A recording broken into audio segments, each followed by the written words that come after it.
Ça fait partie des aberrations. Le mercure a disparu des thermomètres médicaux, mais reste présent dans les amalgames dentaires. Bonjour à tous. Et pourtant, ce mercure est considéré par l'OMS, l'Organisation mondiale de la santé, comme l'une des substances les plus toxiques avec l'arsenic, le plomb ou encore l'amiante. C'est à n'y rien comprendre. Pourquoi la France tarde-t-elle à réagir alors que la plupart de ses voisins ont pris des mesures? Pourquoi ce mercure reste-t-il présent dans nos bouches par les plombages, mais également dans le maquillage, les jouets, les ampoules et bien d'autres produits de grande consommation? Et puis surtout cette question, que risquons-nous vraiment? Alerte au mercure, c'est une enquête signée Sophie Bonnet.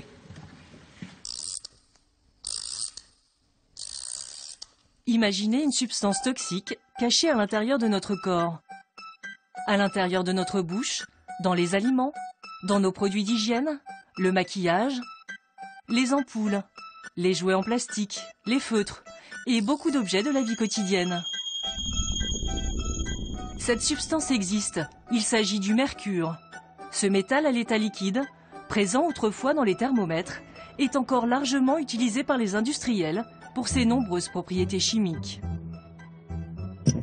Pourtant, depuis une dizaine d'années, on l'accuse de provoquer la maladie d'Alzheimer ou la sclérose en plaques. Quels sont les dangers du mercure? Peut-on y échapper? Moi qui suis enceinte au moment où je réalise cette enquête, j'aimerais connaître les risques. Durant de longs mois, j'ai arpenté les cabinets dentaires, les usines de recyclage d'ampoules et même les poissonneries. Experts, médecins, malades, tous m'ont alerté sur ce qui semble être un scandale de santé publique.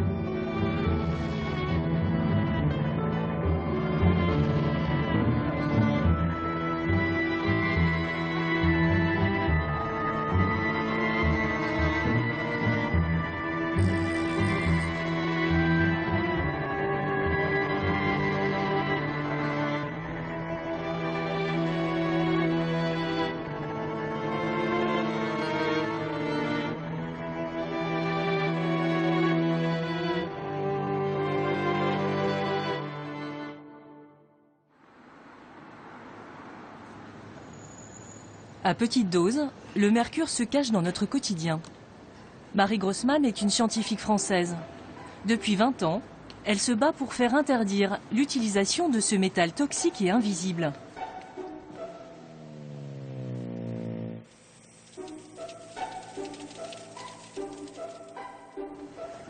Quels sont les objets et les aliments qui peuvent contenir du mercure? Elle a accepté d'être notre guide chez Julie, une jeune Parisienne.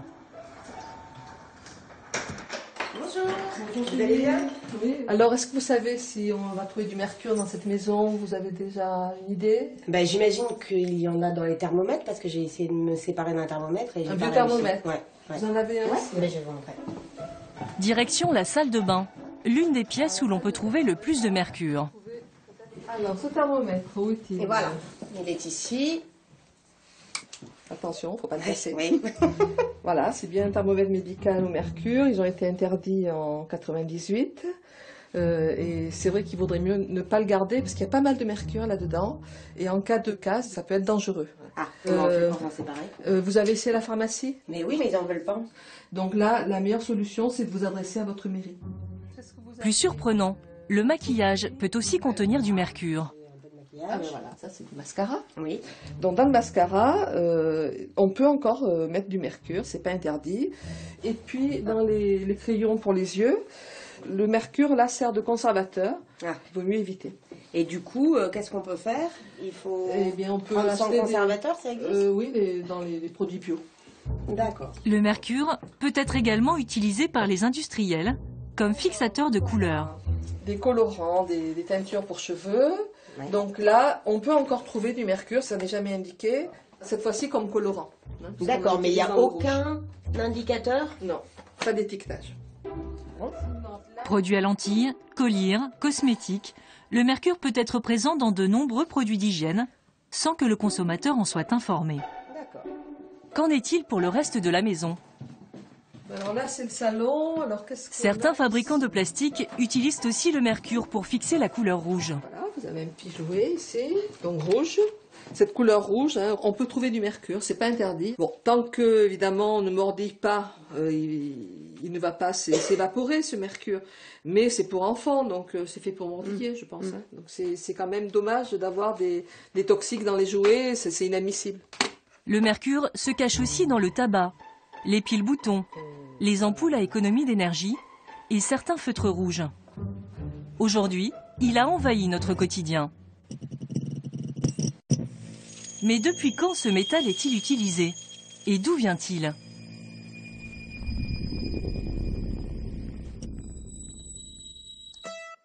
Le mercure est le seul métal que l'on retrouve sous forme liquide. Il est présent dans la Terre à l'état naturel.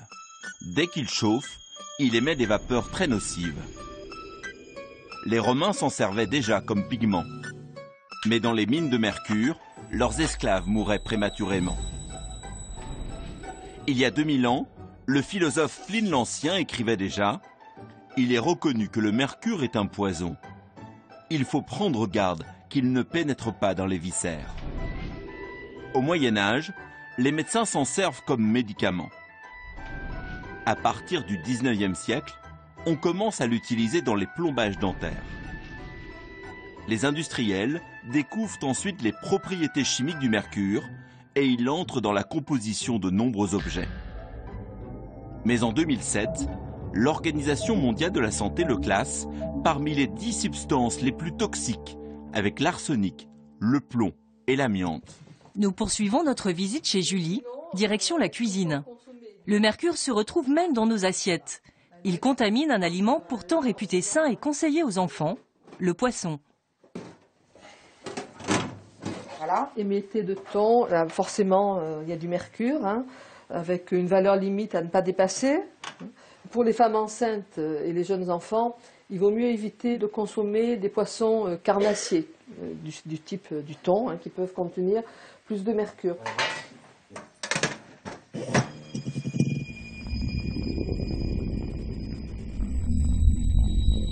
Comment ce métal toxique arrive-t-il dans les poissons? Les usines, les incinérateurs, les centrales à charbon, l'industrie minière, les déchetteries rejettent du mercure. Comme ce métal est très volatile, il se disperse dans l'atmosphère et se dépose dans les océans. Et ensuite, que devient ce mercure? Pour le savoir, nous partons à Arcachon. Le professeur Bourdineau est toxicologue. Il travaille sur la présence de mercure dans l'alimentation.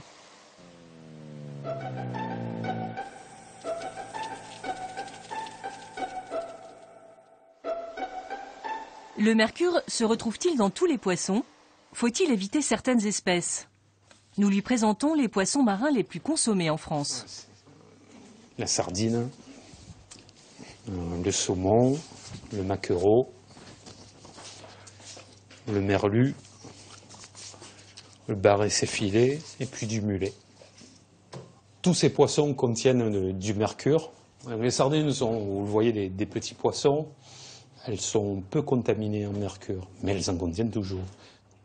Les plus chargées en mercure, ce sont les espèces d'espadons et de thon. Pourquoi? Parce que ce sont des prédateurs dans la chaîne alimentaire aquatique et marine.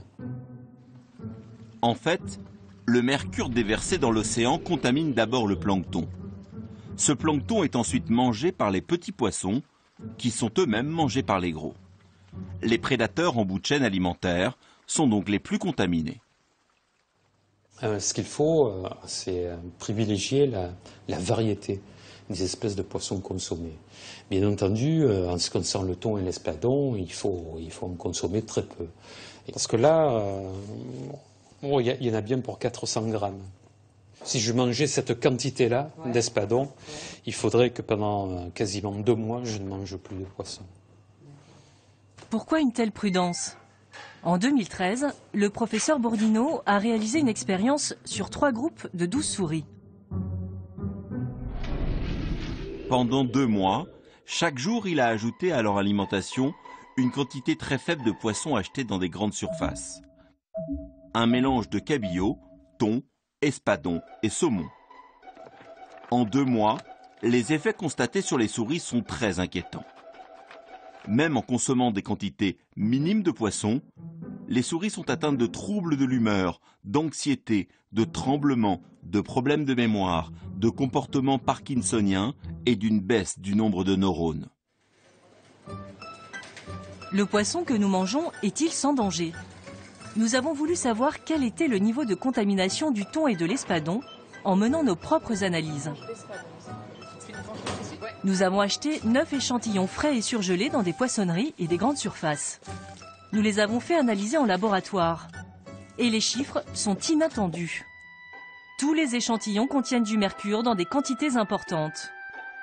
Et 22% dépassent même les seuils autorisés. Faut-il s'inquiéter de ces résultats? Roger Langlais est spécialiste des questions de santé environnementale.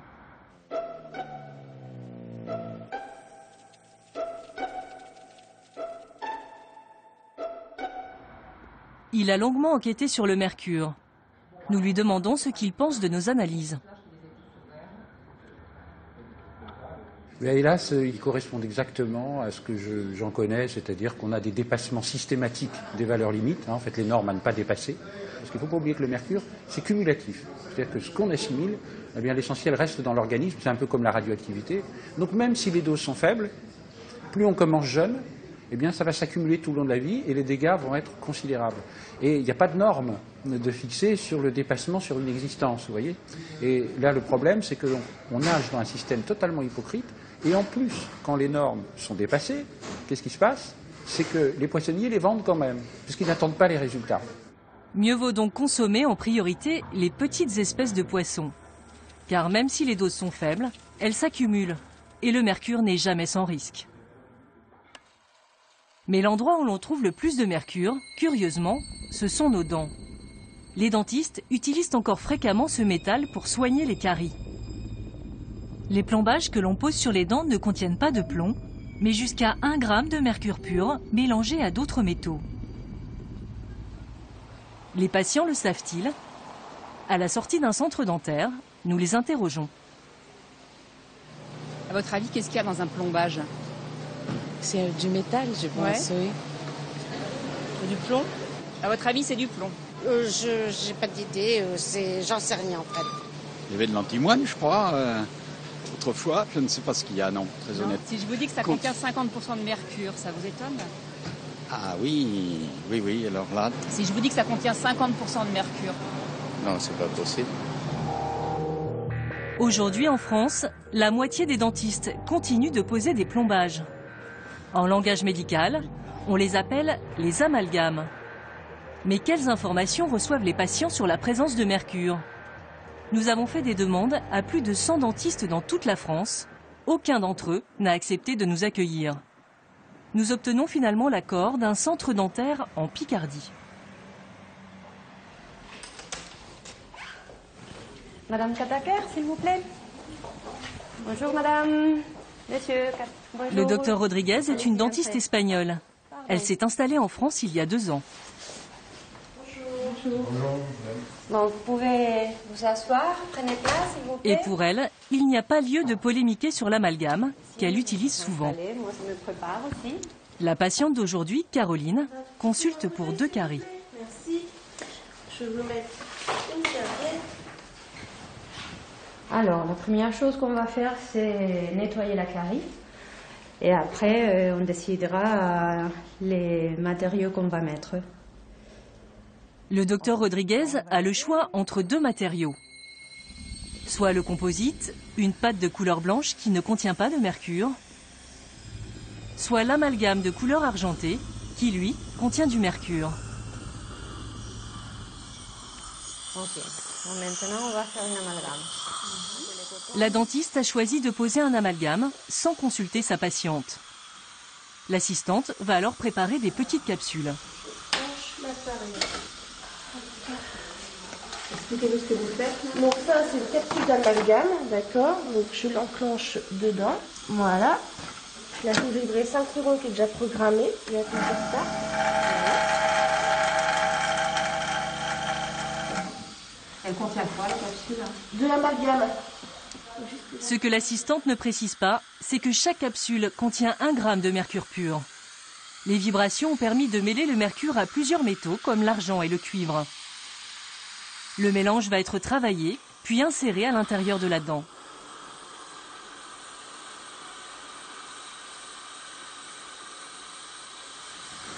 Et on vient à bouche et on le met. Ouvre un petit peu, Caroline, s'il te plaît. Voilà.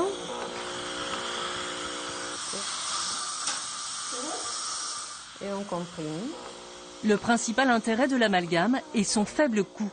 Il est 4 fois moins cher que le composite. C'est fini, on va voir un petit peu l'occlusion. Ça a été, Caroline? Oui. Pour les patients, l'amalgame est donc la solution la plus économique. Madame, à la prochaine. Docteur. Caroline va rentrer chez elle sans savoir réellement ce que contient son tout nouveau plombage. Le docteur Rodriguez et son assistante informent-elles les patients de la présence de mercure? Et les patients, ils vous demandent qu'est-ce que ça contient ou pas? Non, on ne parle pas en général parce qu'ils ne nous le demandent pas, mais il n'y a pas de problème à montrer. On a la petite feuille avec tous les médicaments, on montre, il n'y a pas de souci. Pour ça, c'est pas la composition des oui. Oui. Ça, vous pouvez montrer ou pas? Oui, bien sûr. Finalement, la notice est introuvable et la dentiste revient avec la boîte d'amalgame. Je pense que je l'ai dans ma... Ici, mais sinon c'est ça. Là, il y a la tête de mort quand même. Voilà. Pourquoi? Mais ils sont obligés de le mettre. De mettre la tête de mort? Voilà, c'est législation. Pourquoi? Ah ben, je sais pas, c'est pas moi qui fais la législation. Visiblement, la dentiste semble très peu informée de la toxicité du mercure. C'est son assistante qui tente de faire bonne figure. Si on l'ouvre comme ça, c'est toxique. Il ne faut pas l'ouvrir. C'est pour ça qu'on le comprime, qu'on le bouge comme ça. Et après, ça devient dur, un peu molle. Et quand c'est dur, c'est plus toxique? C'est moins toxique. Que si on ouvre comme ça, c'est de la poudre, ça peut sembler, on peut le respirer. C'est pour ça que c'est toxique. Et quand c'est dur? C'est moins toxique. C'est moins toxique, voilà. Mais c'est un peu toxique quand même. Voilà. Les amalgames seraient donc un peu toxiques. Qu'est-ce que cela signifie? Comment sont-ils fabriqués? Nous contactons l'un des leaders du marché. L'industriel est très réticent à nous laisser entrer dans son usine et nous n'allons pas tarder à comprendre pourquoi. Les ateliers sont situés au milieu des habitations, dans un quartier résidentiel de la région parisienne. Avant de rentrer, on nous prévient. Je ne souhaiterais pas citer la ville. Simplement par rapport à la population extérieure, etc., qui fait que je travaille avec du mercure, et tout ça. Il peut y avoir un comité de riverains qui pose des questions, qui viennent discuter des trucs qui sont indispensables. À notre grande surprise, nous découvrons un hangar banalisé, sans aucune plaque à l'entrée.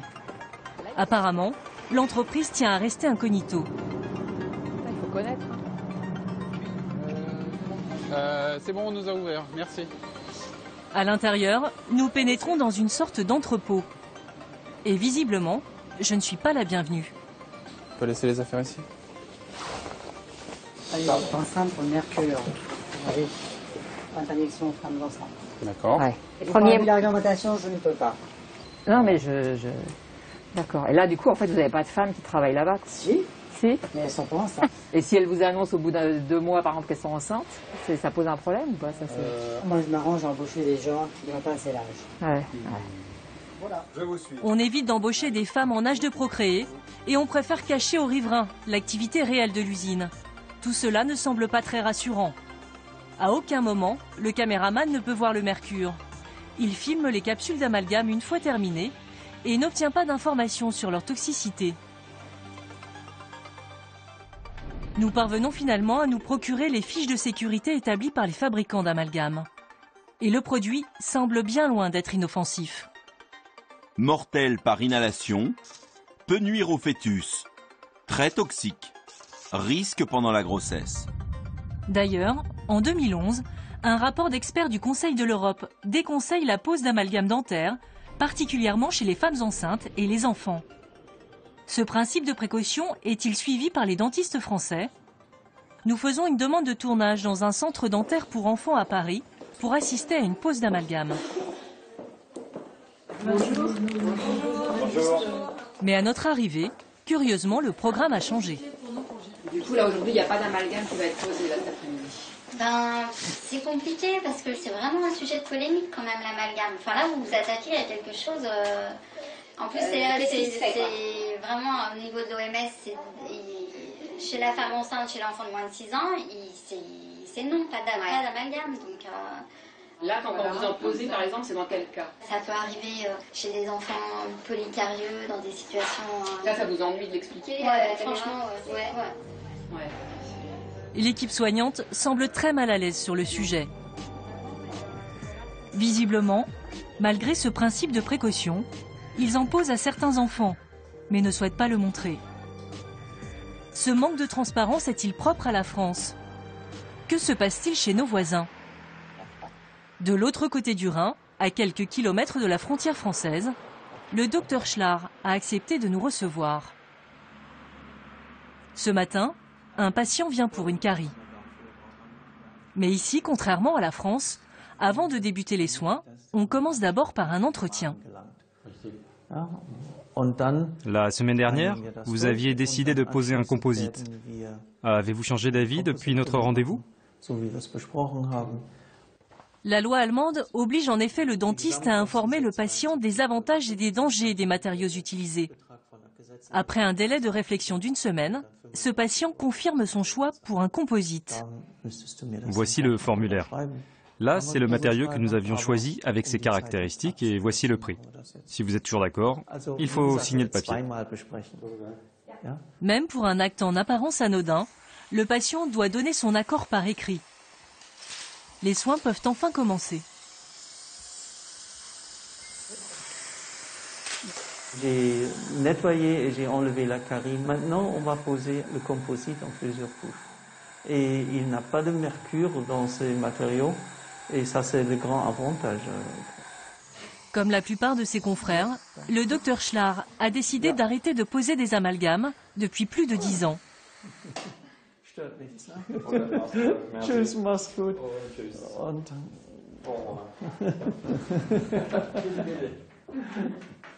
Vous, aujourd'hui, vous pensez que c'est dangereux de poser des amalgames? Ben, je ne pense pas seulement aujourd'hui, je pense ça depuis plus de 10 ans que c'est dangereux, puisqu'on pense qu'on sait qu'il y a de mercure dedans et que ça passe dans le corps et ça peut s'installer dans des organes du corps. C'est quand même une petite pollution. Suite à de nombreuses plaintes de malades, les autorités allemandes obligent les dentistes à mettre en garde leurs patients. Les dentistes doivent avertir leurs patients du risque présenté par les amalgames. Le dentiste qui omet ou minimise cette obligation d'information s'expose à en subir les conséquences légales. Mais en France, environ un quart des caries seraient encore soignées par amalgame. Pourquoi les dentistes font-ils ce choix? Nous prenons rendez-vous avec Christian Cousinou, qui dirige l'ordre des chirurgiens dentistes. C'est un fervent défenseur de ce matériau.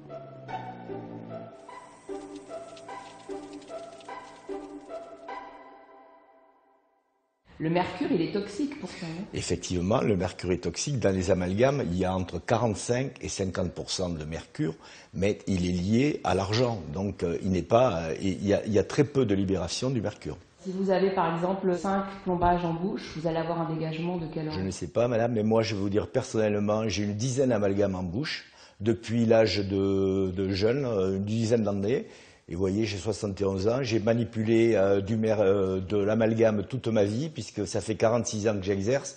Et bon, je crois que je suis quand même en bonne santé. Selon l'ordre des dentistes, le mercure dégagerait donc très peu de vapeurs toxiques dans la bouche des patients. Est-ce vraiment le cas? Pour le vérifier, nous nous rendons à Orléans dans un cabinet dentaire. On va se mettre là exceptionnellement parce que le fil est trop court. Le docteur Isabelle a accepté de participer à une expérience. Elle a demandé à quelques-uns de ses patients ayant des amalgames de venir à son cabinet. 6. C'est ça, hein. Donc on en a 6. Ils ne sont pas très gros chez madame. Les patients s'appellent Philippe, Kevin, Romuald, Guillemette et Françoise. et ils ont tous entre 4 et 14 amalgames en bouche. À l'aide d'un détecteur de vapeur de mercure, pour chacun d'entre eux, nous allons mesurer le taux de mercure qui émane de leurs amalgames. Les mesures commencent avec Philippe, 4 amalgames en bouche. La première mesure donne 7 microgrammes de mercure par mètre cube. Contrairement à ce que dit l'ordre des dentistes, les amalgames dégagent donc du mercure en continu dans la bouche des patients. Ça vous étonne ou pas? Ça, vous saviez ou... Non, je ne savais pas. Je ne savais pas d'ailleurs que j'avais autant de mercure dans la bouche. Du mercure en très grande quantité. En effet, le seuil maximal autorisé par les autorités sanitaires dans l'air ambiant est de 1 microgramme par mètre cube seulement. Avec Philippe, nous sommes donc à 7 fois la norme. Mais il y a plus grave. Nous demandons à Philippe de mâcher un chewing-gum. Au bout de 3 minutes, les émanations de mercure montent à 47 microgrammes par mètre cube. Lors de la mastication, les amalgames chauffent et dégagent des taux très inquiétants de mercure. Pour le docteur Isabelle, ces chiffres ne sont pas une surprise. Pourtant, le discours officiel se veut très rassurant. Le postulat classique, c'est les amalgames dentaires, une fois qu'ils sont en bouche, ils sont stables et ça ne bouge pas. Voilà. Donc, et là, on se rend compte avec ce type d'examen que c'est pas tout à fait vrai. Nous reproduisons l'expérience avec les patients suivants et les taux de mercure sont tout aussi inquiétants. Kevin mesure à vide 12 microgrammes par mètre cube. Après mastication, 80. Romuald mesure à vide 7 microgrammes. Après mastication, 67. Guillemette mesure à vide 8 microgrammes. Après mastication, 48. Et Françoise mesure à vide 60 microgrammes. Après mastication, 90. Même sans mastication, Françoise détient le record, 60 microgrammes de mercure par mètre cube. Un taux qui préoccupe le docteur Isabelle et sa patiente. Je ne savais pas du tout. Ouais. Vous étiez au courant? Et ça fait quoi? C'est-à-dire qu'on a quand même en permanence 60 microgrammes de mercure en bouche. Et c'est beaucoup. C'est-à-dire qu'on l'ingurgite, qu'on l'avale, notre corps en est régulièrement pollué. C'est ce qu'on appelle la micro-intoxication. C'est des mini-doses, mais tous les jours. Non, ça je savais pas. Les amalgames sont posés tout près du cerveau. Le mercure va-t-il s'accumuler dans cet organe vital? Des scientifiques ont fait une découverte alarmante. En 2006, des autopsies ont été pratiquées sur des personnes porteuses de 3 amalgames, de 8 amalgames et de 12 amalgames. Voici les quantités de mercure retrouvées dans leur cerveau. 40 microgrammes par kilo, 180 microgrammes par kilo, 400 microgrammes par kilo. Conclusion, plus les personnes autopsiées ont d'amalgame en bouche, plus la quantité de mercure retrouvée dans leur cerveau est importante. Quels sont les effets du mercure sur notre santé? De nombreuses études ont été réalisées, mais elles n'arrivent pas aux mêmes conclusions. De fortes suspicions existent pourtant pour la sclérose en plaques ou la maladie d'Alzheimer. De plus en plus de malades font le lien entre leurs troubles et une intoxication au mercure. À côté d'Orléans, nous rencontrons Liliane Girard. Aujourd'hui, cette retraitée de 67 ans semble en pleine santé et vaque à ses occupations sans aucun problème. Pourtant, il y a encore 2 ans à peine, son état s'était dégradé au point qu'elle était incapable de se déplacer. Elle passait ses journées sur son canapé. Vous voyez, je restais comme ça, voilà. Pendant des heures comme ça, sans rien. Même pas lever le bras. C'était trop dur de lever le bras. Trop fatigant de bouger. J'étais bien que quand je bougeais, rien du tout. Et la tête, vide. Alors, ça pour monter les escaliers, là c'était très compliqué. Maintenant, je me lève et je vais vite. Voilà. Alors là, monter les escaliers, je ne pouvais du reste pas monter toute seule. J'essayais déjà de monter comme ça, là.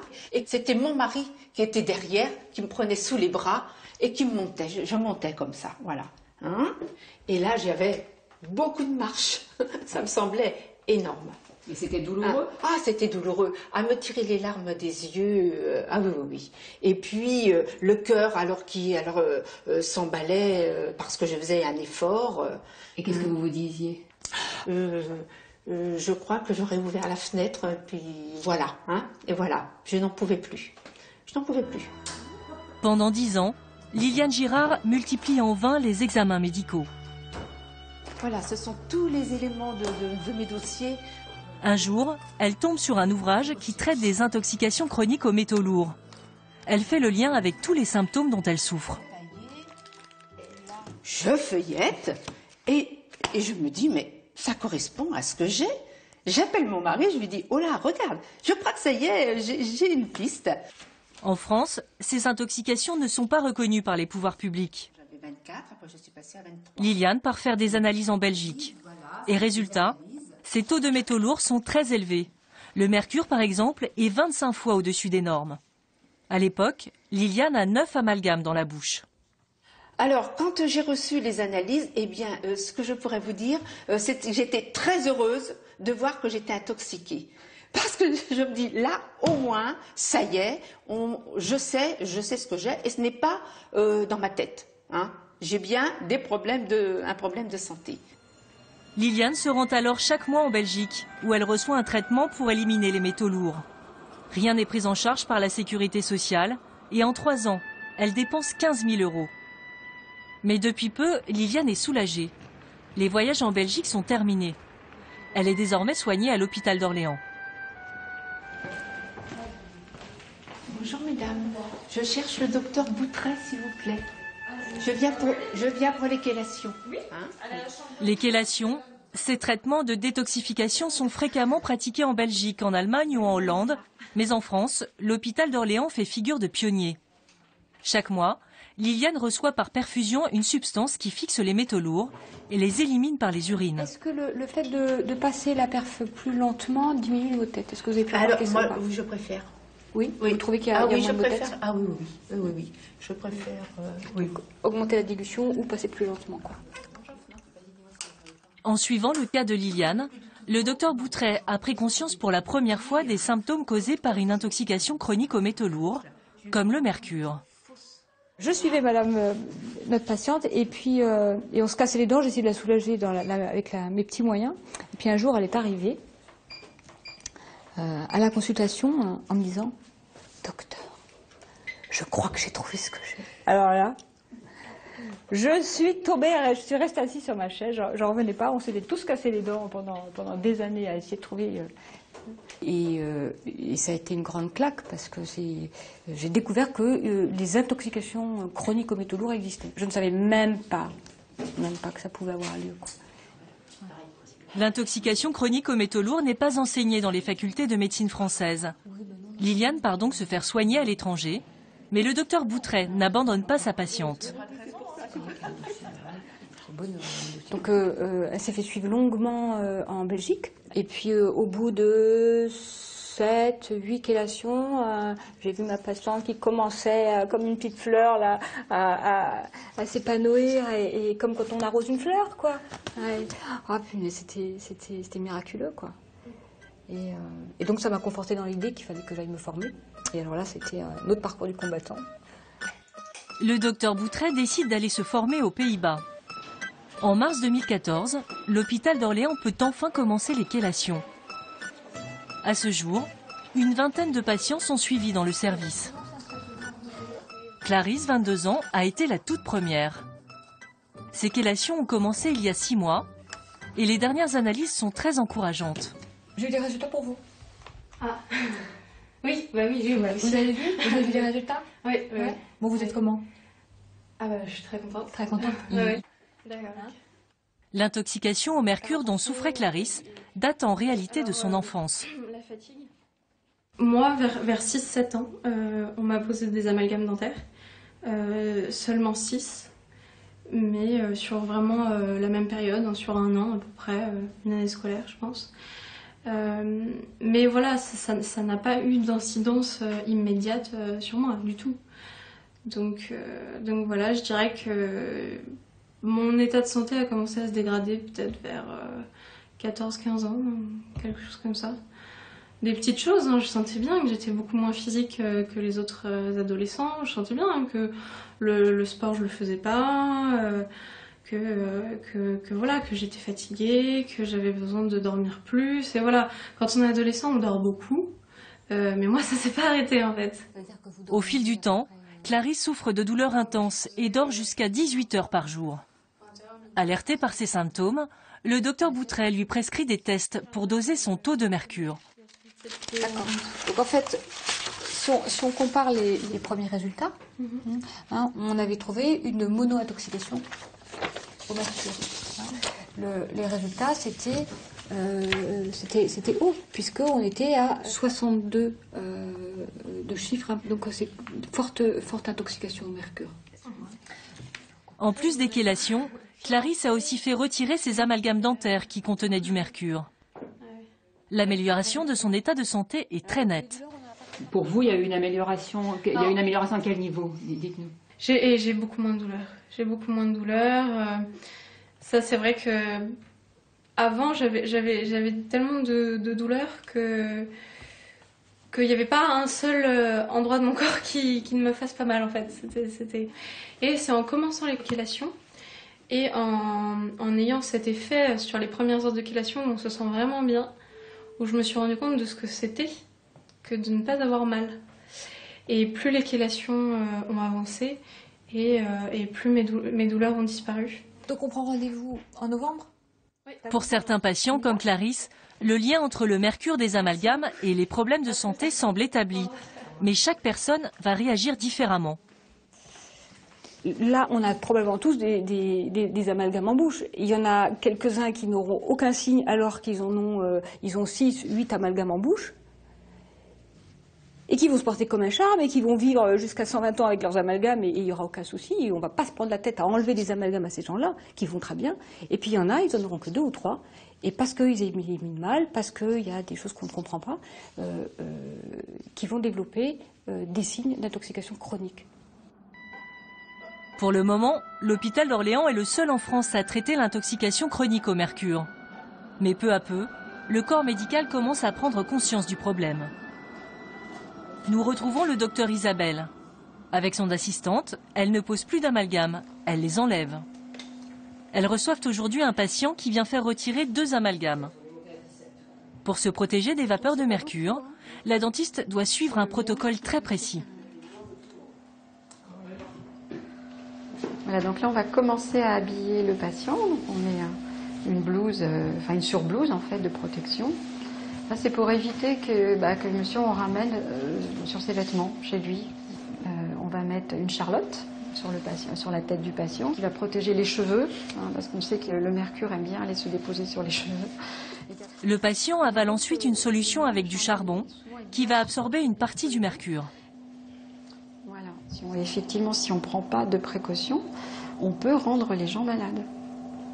Donc aujourd'hui, déposer un amalgame sans précaution est presque pire que de le laisser. Enfin, c'est mon ressenti.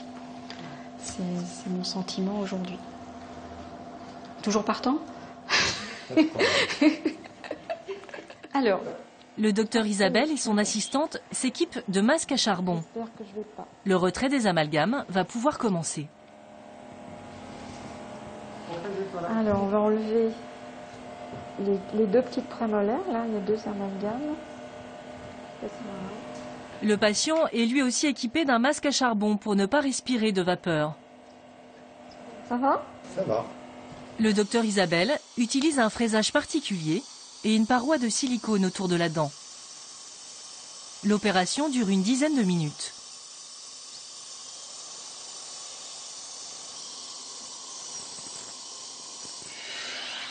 Voilà, donc là, il n'y a plus du tout d'amalgame. Je redresse. Les amalgames ont été retirés aux patients. Que vont-ils devenir? Les dentistes ont interdiction de mélanger le mercure au reste des déchets. Ils doivent les isoler dans des récipients spécifiques. Ces objets sont scellés, ils sont récupérés par des sociétés de récupération de déchets. Sur le principe, il est étonnant qu'un produit par miracle, dès qu'il passe dans des tuyaux d'aspiration d'un cabinet dentaire, se transforme en quelque chose de très dangereux dont il faut absolument se débarrasser et qu'il ne faut surtout pas éliminer dans la nature, sous peine de polluer l'environnement. Alors qu'en bouche, voilà, en bouche, il est considéré comme étant tout à fait neutre, inerte et sans aucune problématique. Même si l'utilisation de l'amalgame dentaire baisse chaque année, la France garde une position à part. Selon un rapport officiel de 2012, nous détenons le record européen de la quantité de mercure dentaire utilisée chaque année. 17 tonnes par an, bien loin devant le Royaume-Uni, l'Allemagne ou l'Espagne. La Norvège a même interdit l'utilisation des amalgames dentaires. Alors pourquoi la France ne suit-elle pas cet exemple? Nous avons fait une demande d'interview aux autorités sanitaires qui n'ont pas souhaité nous répondre. Nous avons donc interrogé Christian Cousinou, le président de l'Ordre des dentistes. Par exemple, la Norvège qui a interdit les amalgames, je veux dire, les dentistes s'en sortent très bien sans amalgame. Oui, mais madame, la Norvège, c'est quand même 5 ou 6 millions d'habitants, une population très éveillée, où la prévention, l'hygiène est très développée. Si vous interdisez l'amalgame en France, dans les zones suburbaines, où les gosses boivent du Coca-Cola, mâchent du chewing-gum, se lavent pas les dents, ça va être une catastrophe sanitaire, madame. Ça, c'est très clair. Il y a des endroits, il y a quand même un manque d'hygiène important. Enfin, le manque d'hygiène, il n'est pas particulier à la France. Je veux dire, pourquoi est-ce qu'on a le record européen? Si, il est quand même un petit peu particulier à la France. Le manque d'hygiène, il est quand même un petit peu particulier à la France. Non, mais c'est étonnant de dire on est obligé de continuer à poser du mercure parce que les gens sont sales. Bon, écoutez, non, je crois qu'il vaut mieux rester là. Pourtant, les autorités sanitaires françaises demandent une diminution de l'usage des amalgames. En novembre 2013, la Direction générale de la santé a envoyé un courrier à l'Ordre des dentistes. Elle leur demande de réserver l'usage de ces produits d'obturation dentaire, les amalgames, aux situations jugées sans alternative. De délivrer une information préalable, par exemple, sous la forme d'un affichage dans les cabinets dentaires. Un an plus tard, rien ne semble avoir changé. Selon nos informations, aucune consigne de prudence n'aurait été transmise aux dentistes. Un objet de notre quotidien présenté comme innovant contient lui aussi du mercure. C'est l'ampoule à économie d'énergie. Souvenez-vous, à partir de 2008, il a fallu se débarrasser de nos vieilles lampes à filaments et de toutes nouvelles ampoules étaient disponibles, économiques et meilleures pour la planète. Une lampe économique consomme 5 fois moins et dure 8 fois plus longtemps qu'une ampoule classique. Profitez de la lampe économique à seulement 1,15 €, dont 15 centimes d'éco-contribution au recyclage. Nous retrouvons Marie Grossman qui nous met en garde. Ces ampoules fluo compactes sont loin d'être aussi inoffensives qu'elles le paraissent. Alors les ampoules, on a ces lampes fluo compactes, soi-disant écologiques, oui. Et pourtant elles contiennent du mercure. Le risque, c'est si vous la cassez. Si vous la cassez, le mercure va se vaporiser, va passer dans l'air de la pièce. Comment reconnaître les ampoules contenant du mercure? Il est précisé sur leur emballage qu'elles sont fluo compactes. Quand je vois en verre, produits écologiques, je suis quand même assez choquée, parce que moi j'appelle ça quand même, oserais-je le dire, du foutage de gueule. Quels sont les risques? Pour le savoir, Marie Grossman accepte de réaliser une expérience. Nous plaçons un détecteur de vapeur de mercure dans un local fermé de 8 mètres carrés, de taille comparable à une chambre d'enfant. Nous allons briser une ampoule à économie d'énergie pour mesurer les émanations de mercure dans la pièce.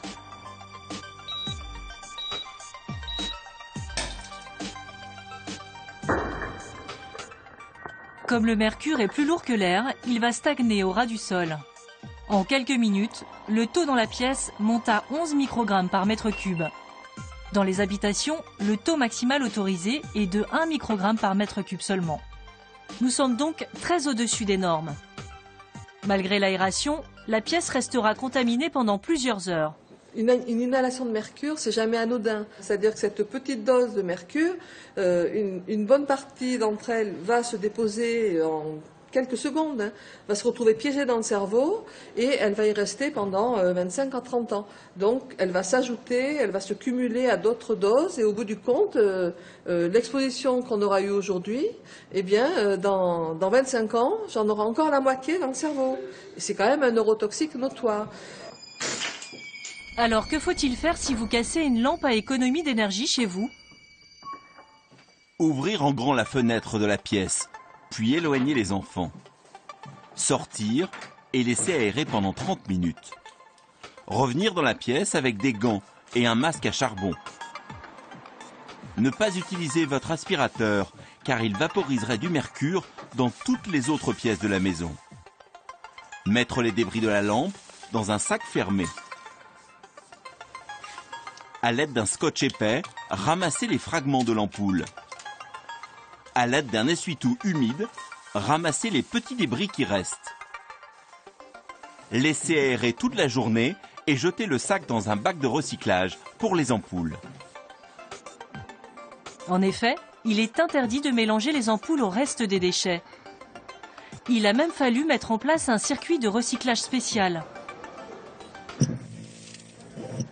Tout commence par des milliers de points de collecte installés dans les supermarchés. Les consommateurs y jettent leurs ampoules usagées. Chaque mois, elles sont récupérées par des camions, direction l'usine de recyclage. Nous prenons rendez-vous pour visiter l'usine la plus moderne de la filière. Mais encore une fois, on m'annonce que je ne suis pas la bienvenue en raison de ma grossesse. Il y a des risques d'exposition au mercure. En tout cas, ils ne veulent pas prendre le risque, donc voilà. La filière de recyclage présenterait-elle des risques pour les employés qui y travaillent? Une autre journaliste va rentrer à l'intérieur de l'usine à ma place. Cette usine se trouve à 2 heures de Paris. Des camions déchargent leur cargaison sans interruption. Et il semblerait qu'on ait demandé aux employés de porter leurs équipements de sécurité devant nos caméras. Nous captons cette conversation entre 2 ouvriers qui viennent de casser des ampoules et risquent donc de respirer des vapeurs de mercure.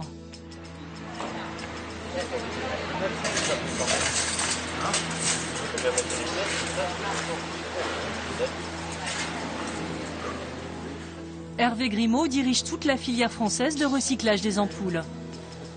Ici, on traite des centaines de milliers d'ampoules par jour et une vingtaine d'ouvriers travaillent en permanence. Partout, nous remarquons des débris d'ampoules cassées. Une fois arrivées dans l'usine, les ampoules sont déposées sur un tapis roulant et finissent broyées. Le risque est que le mercure s'échappe. Là, il y aurait des émanations possibles? Non, ici, ces lampes, elles rentrent là. Vous voyez qu'ici, vous avez une aspiration à ce niveau-là qui aspire l'air. Ce qui fait que les vapeurs qui montent ici sont aspirées ici. Ah d'accord, mais il y a quand même un petit peu de vapeur ici quand même. C'est des traces à peine. À quelques mètres de là, d'autres ouvriers travaillent sans combinaison ni charlotte. Le mercure risque donc de se fixer sur leurs cheveux, leur barbe et les vêtements qu'ils vont rapporter à leur domicile. Nous insistons pour mesurer le taux de mercure. Un des ouvriers va alors chercher un appareil. Et nous arrivons là à, je vous laisse regarder, 7,5 microgrammes. Finalement, la contamination monte à 10 microgrammes de mercure par mètre cube. Un taux important mais pourtant légal. En effet, dans les usines, la norme autorisée s'élève à 20 microgrammes par mètre cube. Ce seuil est-il dangereux? Nous montrons ces images à Marie Grossman.